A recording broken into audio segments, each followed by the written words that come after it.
दी, मला तुझा डिसिजन अजिबात आवडलेला नाहीये. त्यामुळे सुहासला मी तसं स्पष्ट सांगून टाकले की तू प्रियाशी लग्न करू नकोस. काय? हा काय मूर्खपणा आहे मधुरा? आणि तुला ही नको तिथे अक्कल चालवायला कोणी सांगितलं का? तेवढ्या मुश्किलीने मी सुहास आणि प्रियाचं लग्न जुळवून आणलं होतं आणि तुला ना माझं म्हणणं कधी पटणारच नाहीये दी. अगं पण सुहाससाठी तू प्रियाचं स्थळ शोधलंस. प्रियाचं, ज्या मुलीला स्वतःचं असं काही कॅरेक्टरच नाहीये, तिच्याशी संबंध जोडायला निघालीस तू सुहासचे. मधुरा, खूप बोललीस तू. माझ्या घरातल्या माणसांच्या कॅरेक्टर बद्दल बोलण्याचा तुला काही एक अधिकार नाही. वादी म्हणजे आता तुझ्या घरातले माझ्या घरातले असे वेगवेगळे झाले तर हे असं बोलताना मला आनंद होत नाहीये मधुरा. पण हा तुझा भाव प्रत्येक वेळी तूच करत आलीस. यापूर्वी सुद्धा विहंग भाऊजींबद्दल केवढे गैरसमज करून घेतले होतेस तू. अगदी टोकाचा निर्णय घ्यायला निघाली होतीस. आणि आता प्रियाच्या बाबतीत आहे तू. तिच्याबद्दल तू मनात फक्त गैरसमज करून घेतलास. गैरसमज? कसले गैरसमज दी?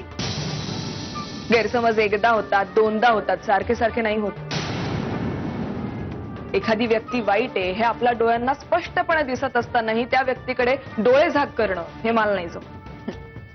आपल्या हट्टाला आपला डोळसपणा म्हणणं हे तू दरवेळी करत आलीस. तुला माझ्या चुका दिसतात दी, प्रियाची कारस्थानं नाही दिसत? अशी काय कारस्थानं केलीत ग प्रियाने? सांग ना. नाही, मला कळूच दे आता. जाऊ दे ना दी, उगाच तुला त्रास होईल. अगं आता सांग ना. सांगणार होतीस ना? तुला ऐकायचंच आहे ना? ऐक. प्रिया आणि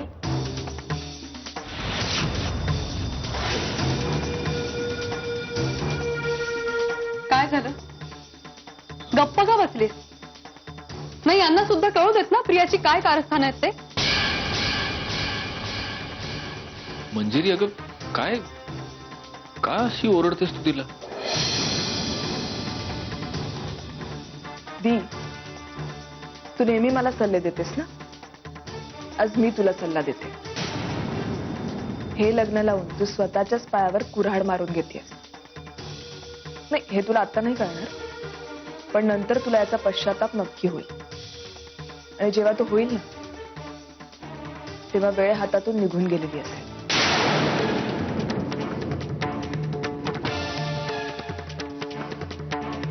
हे बघ तू, मधुरा, काही गरज नाही तिची समजूत काढण्याची. थांब तू.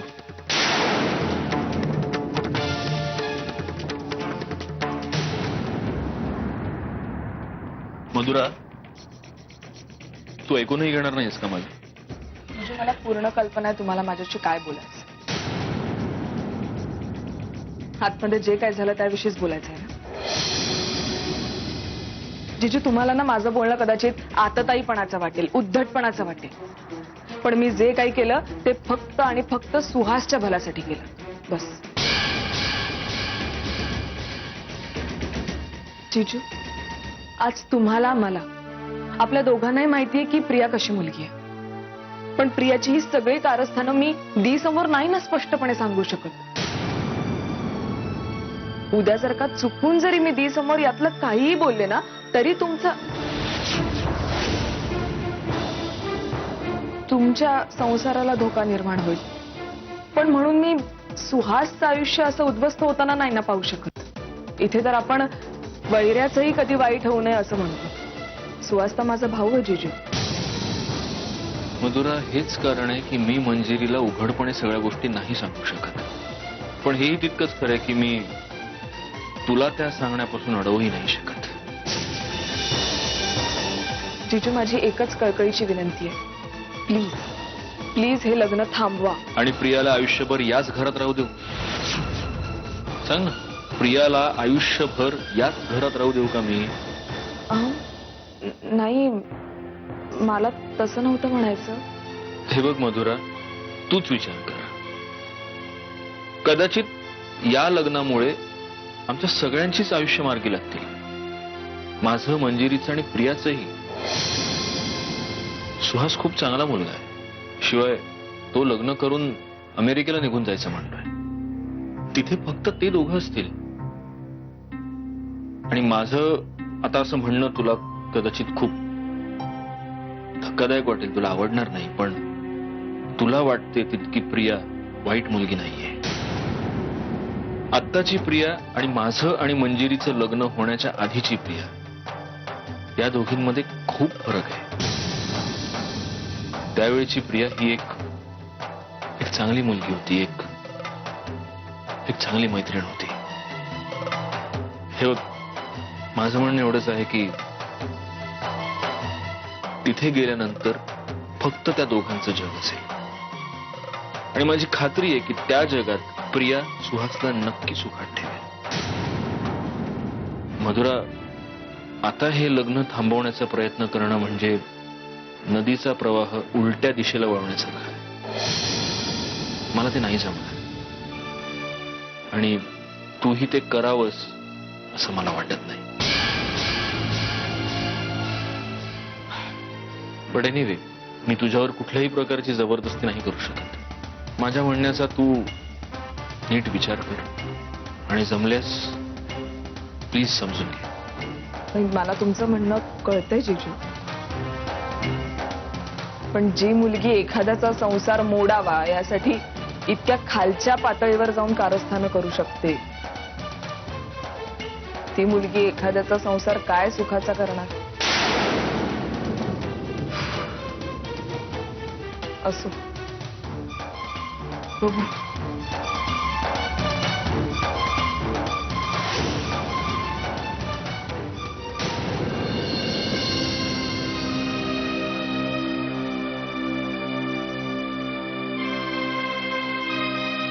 शांत हो. नाही हो, मला ना या मधुराचा काय प्रॉब्लेम आहे ते खरंच कळत नाही. कधीच दुसऱ्यांवर विश्वास ठेवायचा नाही. आपली मतं, आपले व्ह्यूज दुसऱ्यावर लादून मोकळं व्हायचं. खरंच विहंग भाऊजी आहेत ना म्हणून तिला सांभाळून घेतलंय, नाहीतर मंजिरी, ये बस बस बस बस. हे बघ, मी आता समजूत काढली मधुराची. ती इथून पुढे सुहासला काहीही सांगायला जाणार नाही, कळलं? अहो पण सुहास, त्याच्याशी मी बोलतो ना. तुम्हाला नाही कळत या मुलीने केवढे प्रॉब्लेम क्रिएट करून ठेवले.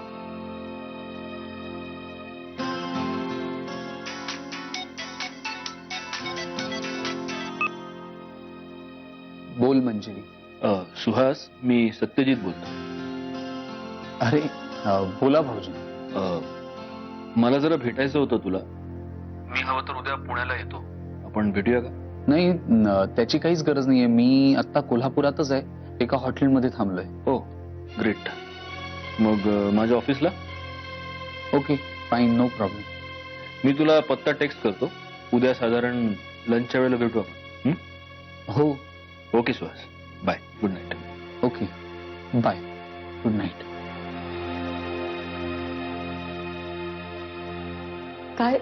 काय झालं?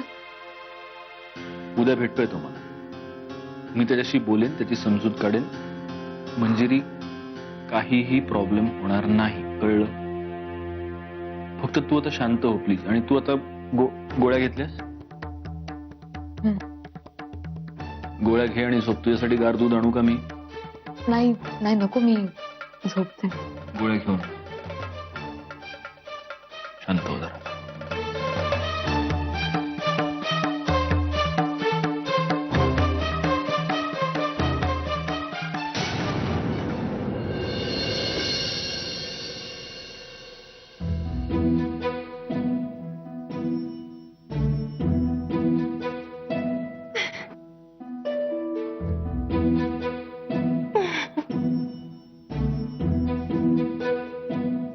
काय बघत होतात एवढं?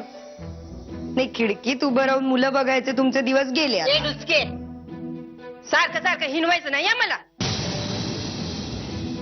त्या देशमुखांच्या कंपाऊंड मधल्या झाडाला ना लई काही आले. बघून तोंडाला पाणी सुटलं बघ.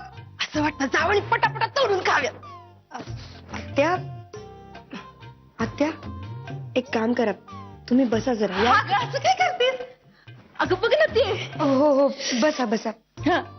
पण आत्या, अहो असं कसं घडलं तुमच्या हातून? काय झालं? काय केलं तुम्ही हे? काय केलं? आता कसं होणार? कैऱ्या खाण्याच्या वाटतात. मग सत्यजित दादांना जर हे कळलं तर ते काय करतील सांगता येत नाही. आजची नाही किती दुःख होईल हे कळलं तर. आम्हाला तर तोंड दाखवायला जागा नाही उरणार कुठे. अगं पण आणि आईंना तर हार्ट अटॅकच येईल. आता या मुधोळकरांच्या घरात 2-2 बाळणपणं करावी लागणार आम्हाला. काय बोलतीय? माझी मस्करी करायची ना आधी सांगून ठेवते. सॉरी. हा सॉरी म्हणा. सॉरी. किती चिडता वाटत्या. तर सावकाश बर. आत्या डाली तुम्हाला कैऱ्या खायच्यात ना? कैऱ्या मिळतील आणि त्या देशमुखांच्या कंपाऊंड मधल्या झाडावरच्याच मिळतील. ते कसं काय? थांबा. सोन्या, ए सोन्या, आता यो काय करणार आहे? ए वहिनी, कशाबाई बोलविलास? काय कशाबाई बोलविलास?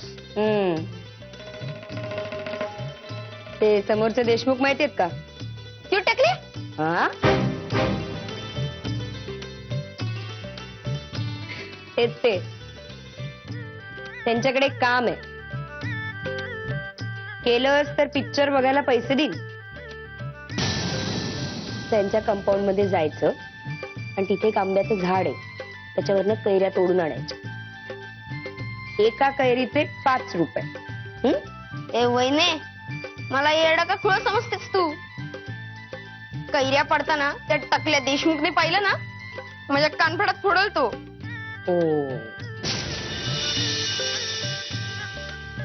5 नाही 10 रुपये देत असशील चालल. बरं बाबा, 10 रुपये देईन. जा आता. सोन्या, काय कुठे चाललाय? काही एक सांगायची गरज नाहीये. ऐकलंय मी सगळं. आणि नेत्रा, तुला लाज नाही वाटत का ग? लहान आहे तो आणि त्याला चोरी करायला शिकवते. वहिनी, चोरी कसली त्यात? तुम्ही नाही कधी शेजारच्या कंपाऊंड मधल्या चिंचा, बोरं, आवळे, कैऱ्या चोरल्यात? हा पुढचा शहाणपणा मला शिकवायची गरज नाहीये. तो लहान मुलाच्या खेळातला एक भाग असतो. पण म्हणून मोठ्या नेत्यांना अशा चुकीच्या गोष्टी करायला प्रवृत्त करायचं नसतं. आत्या, पण मी काय म्हणते, ही गोष्ट आमच्या तिघांची होती. तुला मध्ये नाखुपताची काय गरज आहे? आत्या, हा विषयच चुकीचा आहे. नेत्राला एक अक्कल नाहीये. वहिनी, पण तुम्ही तिला अडवायला नको. तुम्ही सरळ तिला पाठीशी घालून या सगळ्या गोष्टींना प्रोत्साहन देताय. आत्या, हे बाई, तुम्हाला जे करायचं ते करा. घरात थोडीशी गंमत करायला गेले तर डोळ्यात खूप नाही यांच्या. अशी या घरात मला काही किंमत नाही. आत्या,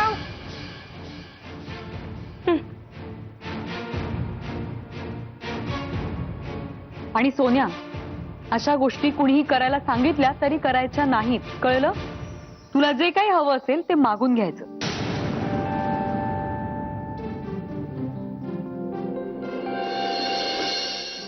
नैन तुम्हारे दर्पण मेरा, चरण तुम्हारे मन अर्पण मेरा. अब तो दर्शन दे दो बाबा, अब तो दर्शन दे दो बाबा, दे दो बाबा. अरे कलगुटकर, तुम्ही बसा. ओ बसा. बोला, काय काम आहे? दादासाहेब, तुम्हाला तर माहिती आहे, आमची संस्था विविध क्षेत्रात भरीव कामगिरी करणाऱ्या कोल्हापूरकरांचा सन्मान करते. आणि यावेळी तो सन्मान तुमच्या हस्ते व्हावा अशी संचालक म्हणून माझी इच्छा आहे. कोण कोण आहेत सत्कार मूर्ती? अशी बरीच मोठी लिस्ट आहे. कला, क्रीडा, शिक्षण, समाजसेवा अशी धरून 20 नावं तरी असतील. 21 करा. हा, सत्कार मूर्तींची संख्या 21 करा. 21 हा आकडा शुभ आहे. ठीक आहे, पण दादा 21वे नाव सांगतो ना, बरेच सांगतो. My friend, philosopher and guide Satyajit Anantrao Mudholkar. पण 21वे सत्कार मूर्ती म्हणून तुम्ही त्यांचा समावेश करावा अशी तुम्हाला नम्र विनंती आहे. तसे तुमच्या समारंभासाठी आम्हीच देतो निधी. कलगुटकर उद्या असं नको व्हायला की समारंभ झाला आणि पुरस्काराची रक्कम द्यायला पैसेच नाहीत. मला वाईट वाटेल होते. काम झालं म्हणून समजा दादासाहेब. दुसरी आणखी एक अतिशय नम्र विनंती आहे तुम्हाला. आम्ही त्यांच्यासाठी शब्द टाकला हे कृपया त्यांना कळता कामा नये. आधीच तो आमच्या उपकाराच्या उजाखाली खूप दबलाय हो. आणखीन किती दाबायचं एखाद्या माणसाला, किती खजील करायचं एखाद्या माणसाला. शेवटी माणुसकी नावाची काहीतरी गोष्ट असते की नाही. नेक्स्ट टाइम भेटू. चला.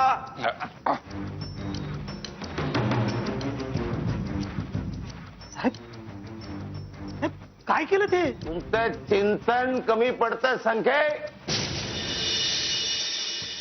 सत्कार सोहळ्याचा पूर्वरंग आहे हा.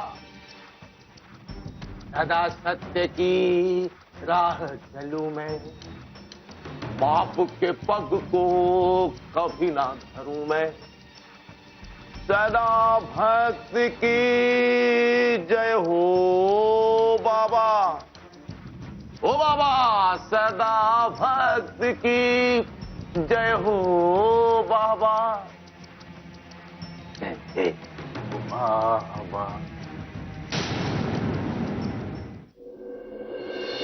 मंजिरी, काकू, अगं अगं हो हो हो सावकाश. कशी आहेस तू? मी मस्त. तू कशी आहेस? मस्त. लात मारतं का ग? काकू, चल ना आपण आत बसूया. ये. त्रास नाही ना होत आता? नाही, अजिबात नाही. कसं वाटतं आणि? छान. तू बस ना. तुझ्यासाठी खाऊ घेऊन आले. काकू, थँक्यू. तू बस, मी चहा घेऊन येतो तुझ्यासाठी. आले. मंजिरी, मला थोडं बोलायचं आहे ग तुझ्याशी. सुहासचा फोन आला होता. त्यानं मला सगळं काही सांगितलं अगं.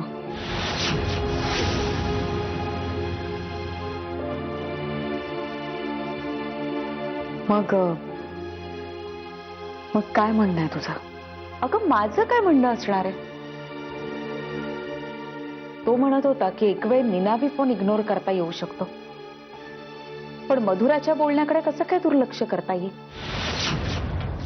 अगं तिच्याही बोलण्यात काहीतरी तथ्य असेल ना? तू मधुराचं सांगतेस मला काकू? तुला माहितीये ना एखाद्या विषयी किती पटकन मत बनवते ती मुलगी. काय प्रॉब्लेम असेल अगं तिचा? हे तू तिलाच जाऊन का नाही विचारत?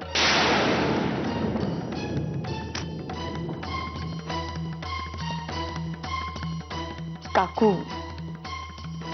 I am sorry. खरंच पण मला ना मधुराचं वागणं अजिबात पटत नाही.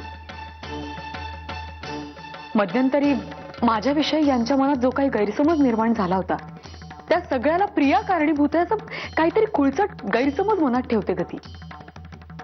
काहीतरी वेड्यासारखे हट्ट करत बसते ती मुलगी. सुहासचं तरी काय वेगळं आहे अगं? तो पण असाच आहे, साधा सरळ. कपट वगैरे त्याला काही कळत नाही आणि म्हणूनच त्याची जास्त काळजी वाटते. तो कुठे फसू नये असं वाटतं. अगं ताई भाऊजींचा मुलगा असला ना तरी मी मायेनं वाढवलंय त्याला, आणि माया ही फार वेगळी असते. मंजिरी, मला खरंच सांग, प्रिया तशी मुलगी नाहीये ना ग? अजिबात नाही. अगं प्रियासारखी मुलगी शोधून सुद्धा सापडणार नाही, मी गॅरंटी घेते. बस माझ्यावर विश्वास आहे ना तुझा? अगं बाळा, माझा तुझ्यावर पूर्ण विश्वास आहे, पण हे सगळं सुहासला कोण समजावणार? आज सुहास यांच्या ऑफिसला जाणार आहे, तेव्हा हे बोलतील त्याच्याशी. तू प्लीज काळजी करू नकोस, प्लीज. सगळं सुरळीत पार पडू म्हणजे झालं.